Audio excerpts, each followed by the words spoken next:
অস্ট্রেলিয়ার visit visa বা sub class 600 ভিসাটা নিশ্চিত করার জন্য ব্যাংক স্টেটমেন্টের গুরুত্বটা অনেক বেশি। অর্থাৎ ব্যাংক স্টেটমেন্ট যদি প্রপারলি আপনার থাকে বা আপনি যেভাবে আপনার লাইফস্টাইলটা ফুটিয়ে তোলা দরকার ওইটার রিফ্লেকশন যদি ব্যাংক স্টেটমেন্টে থাকে তাহলে আপনাদের ভিসাটা নিশ্চিত হতে পারে। তো চলুন আজকে দেখব যে অস্ট্রেলিয়া ভিসার জন্য আপনারা কিভাবে ব্যাংক স্টেটমেন্ট সাজালে বা ব্যাংক সলভেন্সিটা কীরকম থাকলে আপনাদের ভিসাটা নিশ্চিত হতে পারে। তার আগে বলে নিচ্ছি, যারা আমাদের চ্যানেলে নতুন বা আমাদের চ্যানেলটি এখনও সাবস্ক্রাইব করেনি please hit the subscribe button, আর যারা অলরেডি সাবস্ক্রাইব করেছেন তাদেরকে অসংখ্য ধন্যবাদ।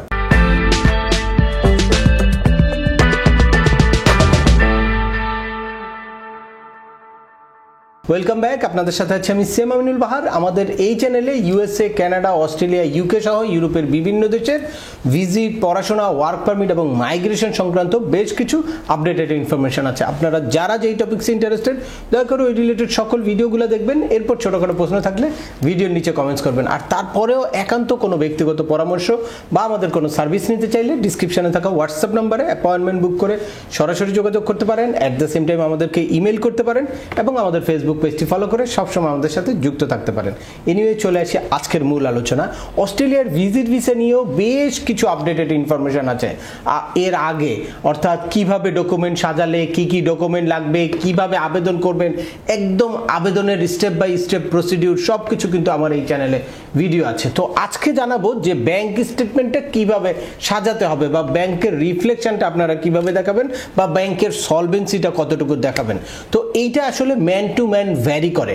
এখন আপনার প্রফেশন কি, আপনার বিজনেস কি, বা আপনার মান্থলি ইনকাম কত আপনি এখানে শো করতে চাচ্ছেন, আপনার লাইফস্টাইলটা কিভাবে আপনি রিফ্লেক্ট করতে চাচ্ছেন, এটার উপরে ডিপেন্ড করে আপনার ব্যাংক স্টেটমেন্টটা কীরকম হবে।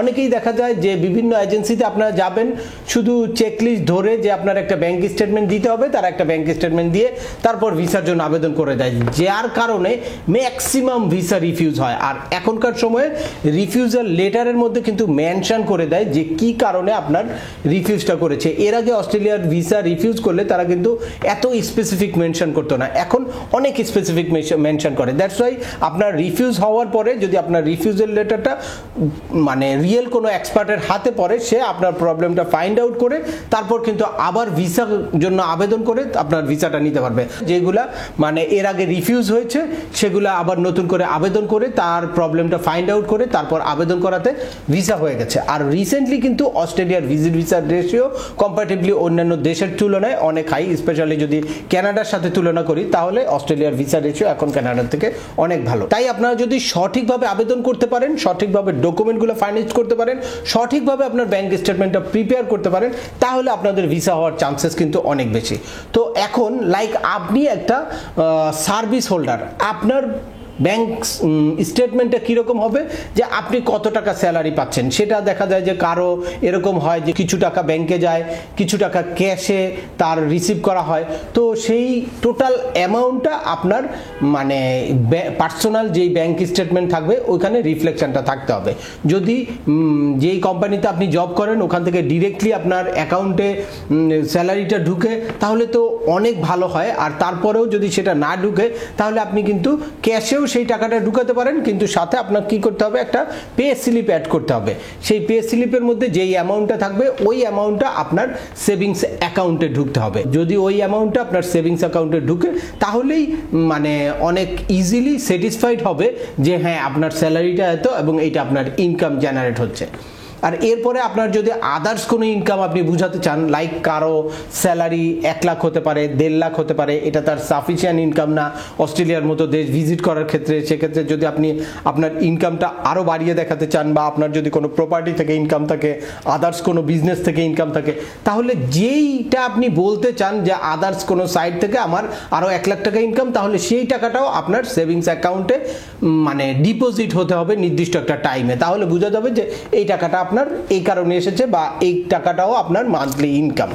তো এরপরে আপনার যদি বিজনেস হয়ে থাকে তাহলে বিজনেস থেকে আপনার কি রকম ইনকাম, ওই টাকাটা বিজনেস অ্যাকাউন্ট থেকে আপনার সরাসরি এখানে ট্রান্সফার হতে পারে বা আপনি ক্যাশ ডিপোজিট করতে পারেন।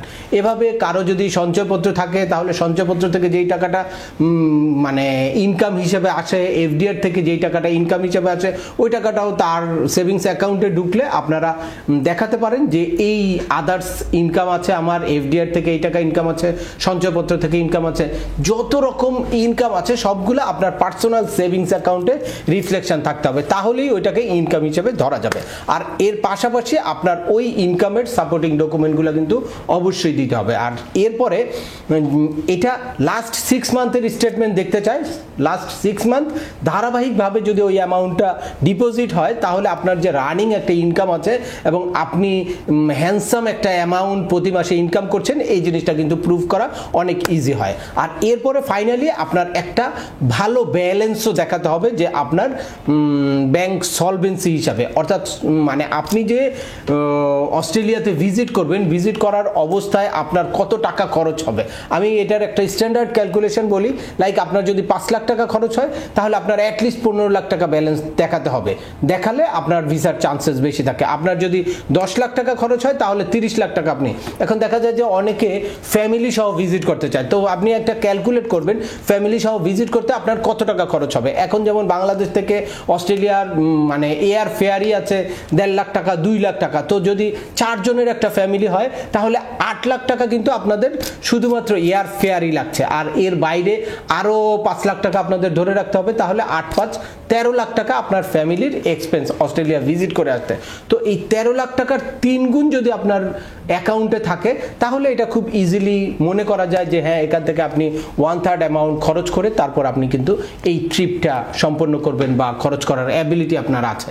আর সেটা যদি না থাকে তাহলে অনেক ক্ষেত্রেই ভিসা অফিসার কনফিউজড হতে পারে, বা আপনার ব্যাংক স্টেটমেন্ট ট্রানজ্যাকশন সব কিছু ভালো আছে, 2-4টা ট্রানজ্যাকশন নিয়ে যদি ভিসা অফিসার কনফিউজড হয় তাহলে তারা কিন্তু ওভার ফোনে ওই জিনিসটা ক্লিয়ার করে নেয়। এই জন্য আপনারা যারা অস্ট্রেলিয়ার ভিজিট ভিসার জন্য আবেদন করবেন তারা কিন্তু পরবর্তীতে ফোন কল আসতে পারে, এটার জন্য একটা মেন্টাল প্রিপেয়ার থাকবেন এবং আপনাদের মানে ফাইলটা কিভাবে সাবমিট হয়েছে, কি কি ডকুমেন্ট হয়েছে, এটা সম্বন্ধে আপনাদের ক্লিয়ার একটা ধারণা থাকতে হবে, তাহলেই আপনাদের ভিসাটা নিশ্চিত হতে পারে। নেক্সট ভিডিওতে আমি এই অস্ট্রেলিয়ার ভিজিট ভিসা গ্রান্ট করার ক্ষেত্রে দিল্লি অস্ট্রেলিয়ান হাই কমিশন থেকে এখন যে ফোন দিচ্ছে, কি কি কারণে ফোন দেয় বা কাকে কি ধরনের প্রশ্ন করতে পারে, সেটার জন্য আপনারা কি ধরনের প্রিপারেশন রাখবেন, এগুলো নিয়ে ডিটেলস আলোচনা করব। তো সেই ভিডিওটা দেখতে আপনারা এখনই আমাদের চ্যানেলটা সাবস্ক্রাইব করে বেল বাটনে প্রেস করে রাখেন। তো আজকের ভিডিওটা আর দীর্ঘায়িত করছি না, আশা করি এই ভিডিও থেকে আপনারা অস্ট্রেলিয়ার ভিসা পাওয়ার জন্য আপনাদের ব্যাংক স্টেটমেন্টটা কিরকম হওয়া উচিত বা ব্যাংক সলভেন্সি কিরকম দেখাবেন এ ব্যাপারে আপনারা ক্লিয়ার একটা ধারণা পেয়েছেন।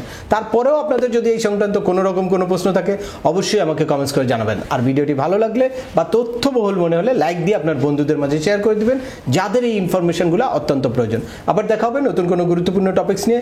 সে পর্যন্ত সবাই ভালো থাকবেন, সুস্থ থাকবেন এবং আমাদের চ্যানেলের সাথেই থাকবেন। আল্লাহ হাফেজ।